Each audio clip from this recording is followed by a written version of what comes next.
안녕하세요. 부끄러운 줄 모르는 신우와 경우 없는 어머님 때문에 시댁과 손절한 30대 여성이에요. 남편과는 동갑내기로 오랫동안 알고 지낸 사이입니다. 그러다 본격적으로 연인 사이가 된 건 같은 취미 활동을 시작하면서였어요. 저는 대학교에 다닐 때부터 사진 촬영을 좋아했는데 언젠가부터 남편도 사진 촬영에 흥미를 붙였는지 저에게 자주 연락을 해오기 시작했거든요. 그리고 이후로 천천히 서로 가까워지다가 자연스레 연인 사이로 발전했지요. 저희는 3년이란 시간을 만났는데 처음부터 결혼을 전제로 한 만남은 아니었던 터에 본격적으로 결혼 이야기가 나오기 전까지는 양가 왕래는 없었습니다. 서로 가족관계나 어디 사는지 정도는 알고 있었지만 연봉이 어떻게 되고 돈 관리는 어떻게 하고 그런 자세한 이야기는 나누지 않았고요. 이건 둘 다 개인주의 성향이 강했던 탓도 있었던 것 같아요. 그러다 남편이 저에게 정식으로 프로포즈를 해오고 제가 승낙을 하면서 소위 배경이라던가 조건들에 대한 대화를 갖기 시작했지요. 저는 광고대 행사에서 일하고 있었고 남편은 중고등학생들을 상대로 영어를 가르치는 강사였어요.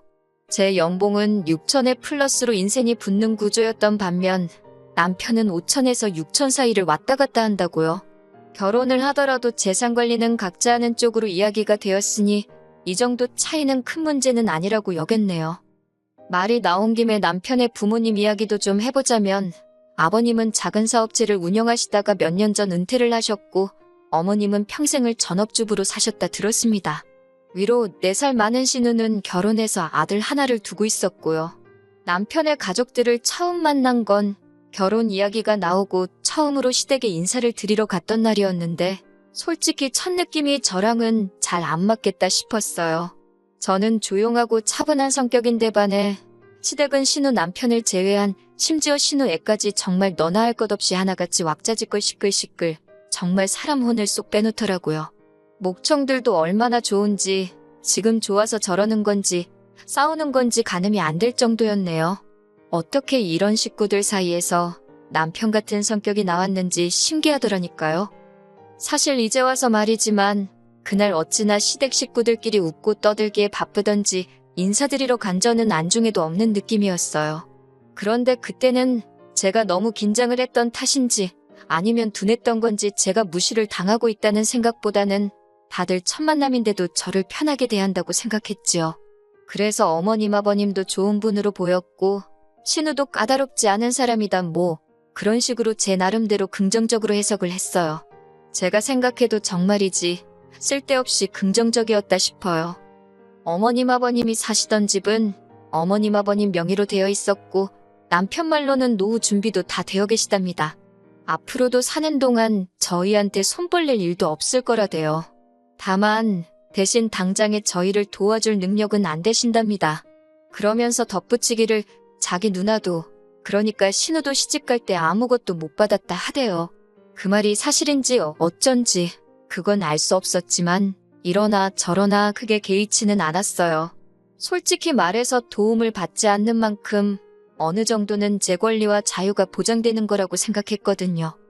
한편 이 사정을 알게 되신 친정부모님께선 마침 세주던 집 계약도 끝나가고 하니 저희더러 그냥 그 집에 들어와서 살라셨어요. 몇 년이고 사는 동안 야무지게 돈 모아 집 사서 나가라고요. 저도 남편도 그 말 뜻을 이해했기에 감사한 마음으로 친정부모님의 제안을 받아들였습니다. 그렇게 친정부모님이 내주신 집은 친정에서 차로 20분 거리에 있었는데 어머님 아버님, 특히 어머님께서 이 점을 굉장히 불쾌하게 여기셨더군요. 시집까지 간 딸을 왜 저희 친정부모님은 계속해서 옆에 끼고 살려고 하냐는 식으로 남편에게 꽤나 험담을 하셨다고요. 저는 이 이야기를 신혼여행에서 돌아온 후에야 남편을 통해 알게 되었습니다. 어이없고 황당하고 제가 그 소리를 듣고도 당신은 가만히 있었냐 따졌습니다.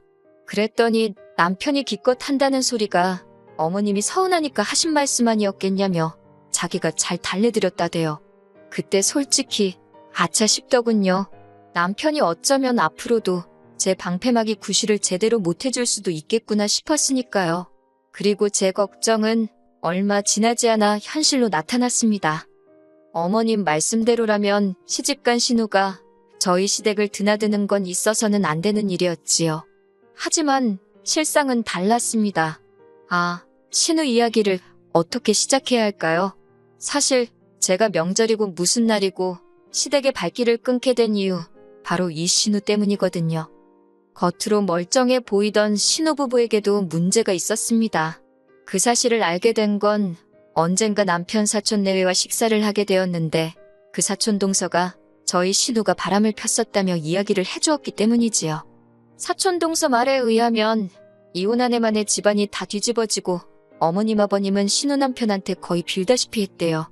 어쩐지 그래서 그렇게 신우 남편한테 어머님 아버님이 절절 매셨던 거구나 혼자 그런 생각을 하는데 사촌 동서가 쉬지 않고 하는 말이 그 부부 자기가 보기엔 불안불안하답니다. 그리고 진짜 아니나 다를까 얼마 못 가서 이혼을 딱 하더라니까요. 신우 남편이 왜 애를 포기했는지는 저도 잘 모릅니다. 말하기 좋아하는 사촌 동서는 그거야 당연히 자기 애가 아니니 그런 거 아니겠냐 했지만 그건 확실하지 않으니 제가 전할 말은 못 되고요. 아무튼 신우는 위자료는 못 받고 아이는 받고 그렇게 이혼을 했어요. 그리고 그때만 하더라도 저는 어찌되건 혼자 애 키우고 살아야 할 신우 팔자가 참 안 됐다. 그런 생각만 했지. 설마 신우의 이혼이 제 생활에 영향을 끼칠 거라고는 생각지도 못했네요. 별다른 수입원이 없었던 신우는 이혼하고 얼마 지나지 않아 오피스텔에 살림을 차렸습니다. 돈이 어디서 났나 궁금했지만 어디다 물어볼 데도 없으니 그저 제주도 좋네. 그러고 말았지요. 그러다 나중에 어머님 아버님 두 분이서 하는 대화를 우연히 듣게 되었는데 오피스텔에 드나드는 남자가 있는 모양이 돼요. 그런데 거기까지도 뭐 어쨌든 신우가 자기 인생 그렇게 살겠다는데 제가 이러쿵저러쿵 할 건 아니니까요. 다만 진짜 문제는 그 이후로 얼마 지나지 않아서부터 신우가 툭하면 저희 부부에게 애를 맡긴다는 거였네요. 처음 시작은 신우가 이혼 축하 파티를 간다는 말도 안 되는 핑계를 대면서였어요. 뭐 이혼을 축하를 하던지 말던지 제 알 바는 아니었지만 그러면 어머님 아버님께 부탁을 드리던가 왜 저희한테 그러는 건지 이해가 안 되대요. 그러자 남편이 한다는 소리가 신우네 애가 5살 아니냐며 5살짜리 한참 뛰어다니는 그 에너지 넘치는 남자애를 연세 드신 어머님 아버님이 어떻게 감당을 하느냐입니다. 거기까지도 100번 양보해서 그래 처음이니까 하룻밤이니까라고 생각하며 어떻게든 이해해 주려고 했어요. 그런데 신우네 애가 저희 집에 있으니까 어머님 아버님도 당연하다는 듯 저희 집으로 오시는 거예요. 그렇게 신우가 애를 토요일 아침에 맡기고 어머님 아버님이 점심때 오시고 그 다음 날까지 계시다 가셨습니다. 거기다 아버님은 당신 속이 안 좋다고 바깥 음식은 못 드신다 해서 저 졸지에 하루 종일 부엌에서 점심하고 애 간식하고 저녁하고 이튿날 아침에 자고 있는데 어머님이 저더러 일어나서 아침 준비하라고 안방까지 들어와서 깨우시고 이때는 진짜 여러 가지로 열받아 죽는 줄 알았지요. 결국 남편한테도 이따위로 할 거면 다신 신우에 여기 뭐 노게 하라고 다음엔 안 참는다고 했어요. 하지만 그럼에도 불구하고 신우는 걸핏하면 애를 앞세워서 저희 집을 찾았습니다. 허구한 날 있는 수력속 때문인지 애 밥 좀 챙겨달라며 저녁에 애를 저희 집에 맡기는 일이 다반사였어요. 게다가 신우가 시댁보다 저희 집에 더 가깝게 살고 있었으니 어머님 아버님한테 맡기라는 소리를 하기도 쉽지 않았고요. 급기야 신우의 애 봐달란 부탁이 거의 일주일에 한두 번꼴로 반복되기 시작했을 때는 도저히 참을 수가 없더라고요. 저는 남편더러 신우네 집에 당신이 직접 가서 애 봐주고 오라 했습니다. 사실 애만 어디 안 다치고 잘 있으면 되는 거잖아요. 그러니 남편더러 신우네 집에 가서 애를 봐주고 신우 오면 그때 집으로 오라고 했어요. 그랬더니 남편이 그럼 자기가 불편하네 어쩌네 궁시렁궁시렁 들은 척도 안 해줬습니다. 그랬더니 어쩐 일로 한동안 신우의 애 봐달란 소리가 쏙 들어가더군요. 그러다 작년 추석이었습니다. 사실 그건 신우한테 이래저래 당한 게 많다 보니 그 시기에는 더 이상 호락호락 당해주지 않겠다는 그런 투지로 불타오르고 있었어요. 하지만 동시에 어머님 아버님께 잘 보이고 싶은 마음이 있던 초보 며느리기도 했으니 무작정 제 뜻대로 할 수만도 없는 상황이었네요. 명절 하루 전 시댁에 도착해 어머님의 진두지휘 아래 음식을 시작했습니다. 반면 남편은 TV 앞에서 뒹구적 신선노름이 따로 없더라고요. 그 꼴이 어찌나 꼴보기 싫은지 송편이라도 빚으라 했어요. 그랬더니 대번에 어머님이 남자가 그런 거 하면 큰일을 못한다고요. 제 남편이지만 학원 강사가 큰일 무슨 큰일을 해요. 그렇다고 제가 제 남편을 깎아내리고 싶은 것도 아니고 이래저래 짜증나서 그냥 가서 TV나 보려 했습니다. 그리고 얼마 지나지 않아 신호가 왔더군요. 그래도 양심은 있나 보지. 내색은 안 했지만 그런 생각을 하고 있는데 얼씨구 기껏 한다는 말이 가관이었습니다. 자기는 연휴 내내 친구랑 호텔에서 쉬기로 했다나요. 자기는 뭐 시댁도 없고 자유의 몸이라나 어쩐다나 그러면서 한다는 소리가 연휴 동안 자기 애 좀 잘 봐달랍니다. 그래도 그때까지는 어머님 아버님도 계시고 남편도 있겠다. 제가 뭐 애를 혼자 봐야 하는 상황도 아니었고 그러니 화는 안 났어요. 좀 귀찮아지겠네. 딱 그 정도로 생각만 했죠. 사실 시댁이 신우한테는 친정이고 친정에 애 맡기겠다는데 며느리인 제가 뭐라고 하겠어요? 그냥 별꼴이라고 생각만 했지요. 그렇게 어머님은 어머님대로 주방에서 일을 하시고 저는 저대로 주방과 베란다를 오가며 열심히 전을 부치고 있었어요. 아버님하고 남편은 아까부터 TV 앞에 정말 누가 본드로 붙여놓기라도 한 건지 딱 붙어 앉아서는 낄낄깔깔대느라 정신이 없더군요. 게다가 애는 애대로 여기저기 어지간히 뛰어다니는데 아무도 신경을 안 쓰는 거예요. 가뜩이나 어머님 아버님 댁에 화분도 많고 모서리 뾰족한 가구들도 많은데 결국 보다 못한 제가 남편더러 애 좀 보라고 했어요. 그러다 애 다치기라도 하면 어쩔 거냐고요. 그러니 또 이번에도 대번에 어머님이 하신다는 소리가 그러면 저더러 애를 업으랍니다. 순간 그 소리를 듣는데 진짜 짜증이 나서 지금 전 부치는데 애를 어떻게 업냐고 받아쳐버렸어요. 스스로 소리 안 지른 게 용하다 싶을 만큼 간신히 화를 삼켰다니까요. 그리고 그렇게 제가 제발 애 좀 보라 해도 아버님이고 남편이고 들은 척도 안 하더니 기어이 일이 벌어졌습니다. 한참 전 부치느라 정신이 없는데 어디서 갑자기 빽하고 애우는 소리가 들리는 거예요. 보니까 아버님 방 서랍장 위에 젤린가 뭔가 그런 게 있으니 애가 의자를 밟고 올라섰다가 떨어졌나 보더군요.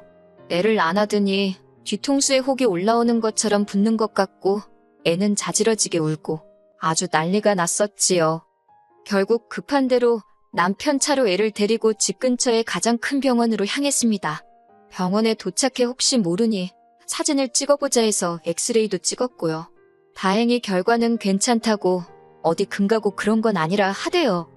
그렇게 집으로 애를 데려왔고 얼마 지나지 않아 신우가 왔습니다. 어찌됐건 신우 자식이니 어머님이든 남편이든 누가 됐건 연락을 한 거겠지요. 그런데 신우가 씩씩거리더니 다짜고짜 저한테 언성을 높였습니다. 저더러 애 안 보고 뭐 했냐고요? 어처구니가 없어서 지금 무슨 소리를 하는 거냐니까 자기가 애 잘 부탁한다 하지 않았냐고. 그런데 애 하나를 못 봐서 애 머리에 저렇게 혹이 나게 하냐. 저러다 우리 애 멍청해지면 네가 책임질 거냐. 아주 무슨 근거도 없는 헛소리를 어찌나 고래고래 짓거리는지 진짜 말 그대로 제 뇌가 다 울리는 것 같더라니까요.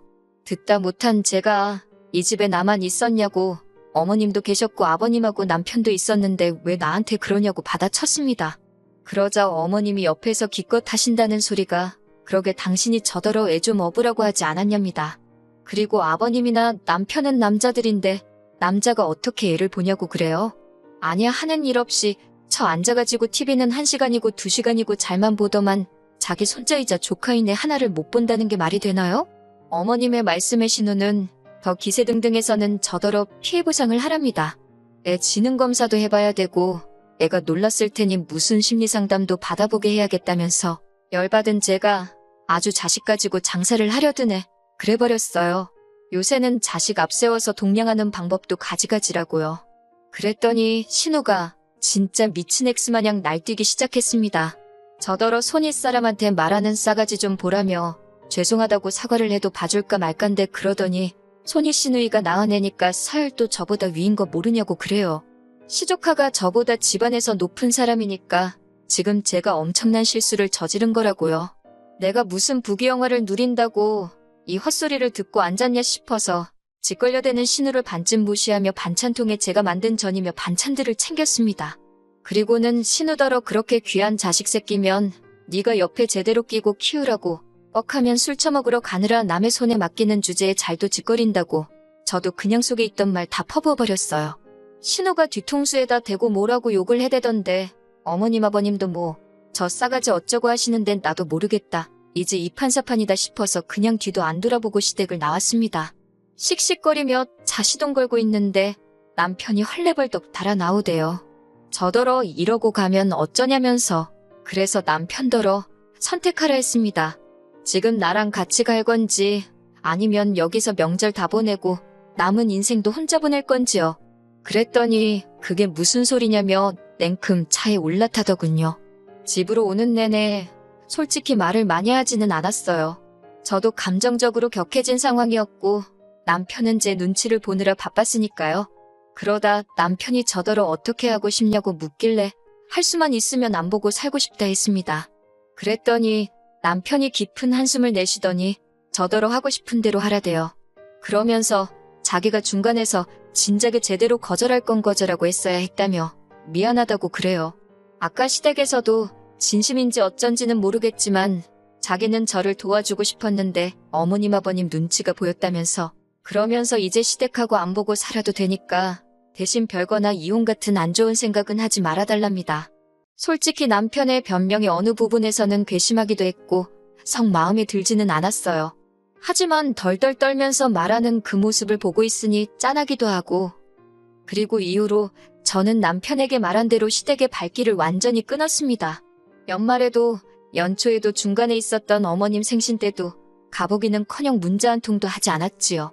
솔직히 처음엔 찝찝했는데 그것도 금세 적응이 돼서 편하더라니까요. 그리고 이번 설도 안 가요. 남편도 안 가겠답니다. 저도 없이 가서 뭐 하냐고 그러던지 말던지 알아서 하라 했어요. 사실 더 이상 신우도 애를 앞세워 나타나지 않고 저나 남편이나 어머님 아버님에 대해서 이야기를 꺼내지도 않으니 다툴 일이 없네요. 오롯이 서로에게만 집중하고 사는 요즘이 참 좋아요. 물론 어머님 아버님한테 남편이 언제까지 등을 보이고 살런지 그건 저도 확신이 없지만 적어도 지금 이 체제만 유지된다면 남편과 단둘이 잘 살고 싶습니다. 새해 복 많이 받으세요.